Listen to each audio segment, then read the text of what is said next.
Hello chess fans, in this video I want to speak about open lines and how to use them in chess with your weight pieces, rooks and queens.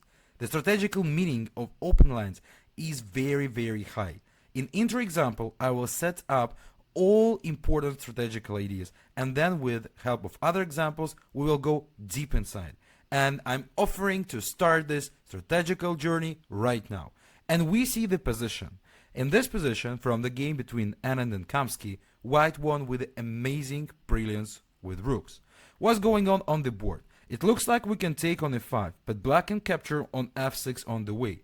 So our knight on f6 is hanging as well. And if we will remove him, black can even capture on g4, and that looks nice.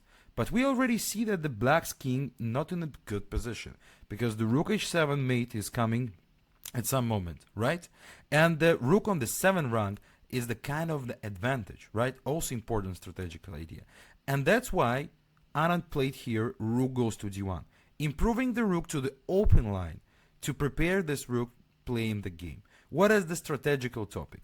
This rook was the worst piece of white. The knight is active and the other rook is active. And now the rook is coming to the open line to play. And basically it's a tactical defense of the knight on f6. Because now, in case of rook f6, we have rook d8 with the simple line checkmate. So now the bishop on e5 is seriously hanging, and that's why black decided to remove him back to g6. But now, by using the open line, we are lifting our rook to the rank 7, and the problem now is that the rooks are connected, and we really want to take on h7 with the mate. The 7th rank is very important. The rooks who are connected there also are very active. So black tried to play rook e1, but straight after king g2, f3, king h3, they decided to resign. Why? Because they don't have any checks, and in all other move I will do rook h7 takes and rook takes h7 with the mate. So firstly white activated the rook to the open line and then transposed it to the 7th rank, and then we finally checkmated this king. Very typical idea. Use open lines, that will definitely help you. And now we are ready to go for the next example. We see the position from the famous game between Rubinstein, who played as white, and Bogoljubow, who played as black. And what to do in this position as white? Definitely we can see that we have the only one open file in the position. And by using that black have some lack of development and the position is quite closed, we are trying to go rook c1 immediately. Our idea that after b6, rook c2, we can gain an advantage by having two pieces on the open file, two rooks. So now we really would like to join on c7 at some moment, and those rooks gives us strategical advantage. So our rooks are very active, and we know that in chess we are trying to have all our pieces active. Black played bishop b7, and here we can see that to go somewhere on c6 the bishop blocks us. Blacks also want to play rook c8 at some moment to trade our rooks, and thinking about what your opponent wants to do is very important. That's why Rubinstein found the move queen goes to a4, a very nice strategical idea that I really loves. You want to go bishop a6 to trade the bishop on b7. After this trade, the square on c6 would be weak, and rook c8 wouldn't be possible for black for any time in this game. So very wisdom decision. Black decided to play a6, trying to block it. But now our rook comes to c7. What's the point? The point that the bishop is hanging. Also we can look to rook d7 probably in some moment to attack the queen. So black decided to play b5, and we went with the queen to a5. So now our queen is also active. We decided to play rook b8 to protect the bishop on b7. Rook 1 goes c5. Nice decision. First of all, we can somewhere even triple our pieces on the open line, and the rook in general goes to improve. In this position, probably for black was logical to play rook e8 to protect the e7 pawn for some case, but anyway, honestly it's very tough for play as black. Black moved the rook to d8, and that, unfortunately for black, gives white tactical possibilities, because now the queen have an x-ray to the d8. So white went with the knight e5, improving the knight's position. The point of this that black can't take on e5, because after capture, we have rook takes b7. Again, tactical idea. On rook b7 we can go queen d8, winning the rook. So that's why returning back White played after knight d5, black played bishop f6, knight c6. Yeah, if black will capture here, we can capture with the rook, and the queen unfortunately is trapped. So that's why black tried to play e6. And honestly here, like Rubinstein played g3, also winning move, making the window and so on. But faster, in my vision, was to take on b8, take on b8, and take on b5. Some tactical issue again. Because in case of takes on b5, we have queen e7. And still we will take back the bishop on b7. Absolutely winning position for white. So he gained an advantage by using the open line strategy. He doubled his rooks on the open line. And then he went to the position of the opponent with rook c7. That's a very, very natural way of using open line and gaining an extra advantage on this. And we are ready to go to the next example to see how Lev Polugaevsky used open line. In this position, we see the quite same situation like it was in the previous example. The structure is more or less related. And Lev Polugaevsky, who played as white, decided to go rook c1. Very logical decision. Again, only open line is c, and we want to take it out. And after rook c8, he played queen e2.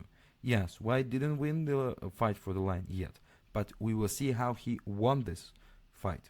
So rook takes, knight goes f6, black's trying to return the knight who is not good completely, takes, and on this position for sure we are having an advantage. The knight on e5 is really magnificent.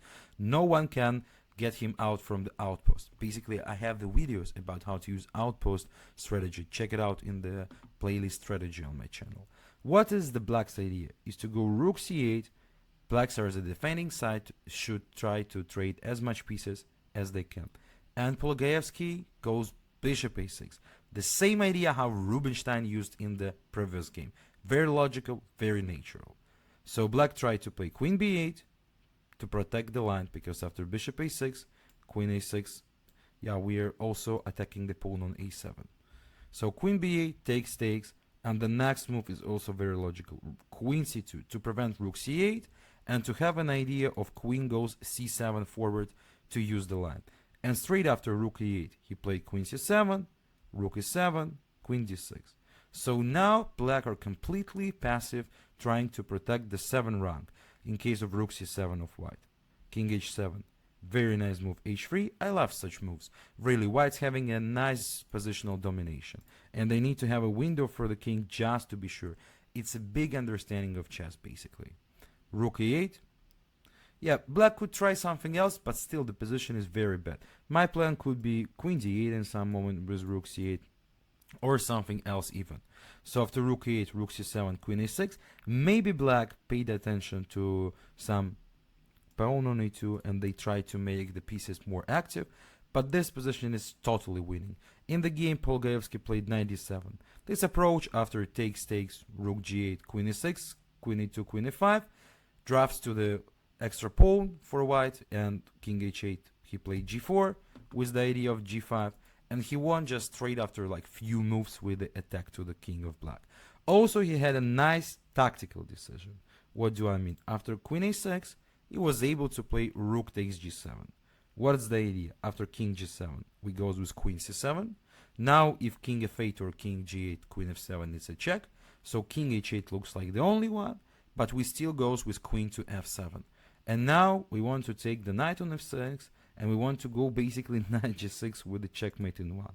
So after rook g8 to protect, check, king h7, knight f7 following, queen h6, this position is also winning. So he won in a positional style, but he also was able to do some short combination to continue the attack in this way.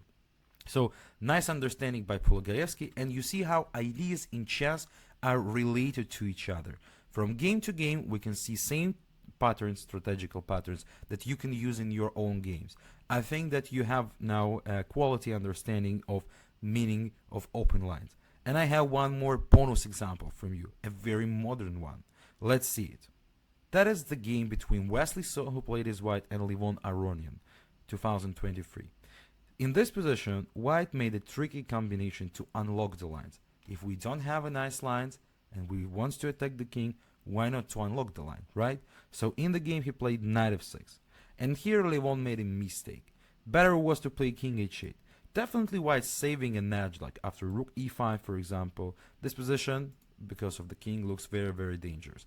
I think that Levon made a mistake in calculation. He played gf6, queen takes h6. Now we really want to have at some moment rook g3 or something like this. And maybe he counted on bishop f5. That the bishop can come to those squares and make the king safe. But don't forget that white has another rook. Rook goes to f1, connecting this rook. And after bishop g6, I believe that he blundered rook f4.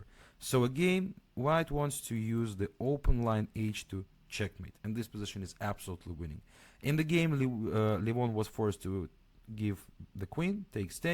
This position is honestly winning for white. After some moves, Wesley won, but that's not a topic of our issue. Again, even if you don't have open lines, you can create it with some trades, some sacrificing, whatever. I hope that you enjoyed my video. I hope that you gained something new for you, for your own, in open lines section. And I wish you a good luck in chess games. Don't forget to press subscribe, to press like, and to comment out this video. I'm working for you, and I want to have your honest feedback about my work. Thanks again, and see you on new episodes.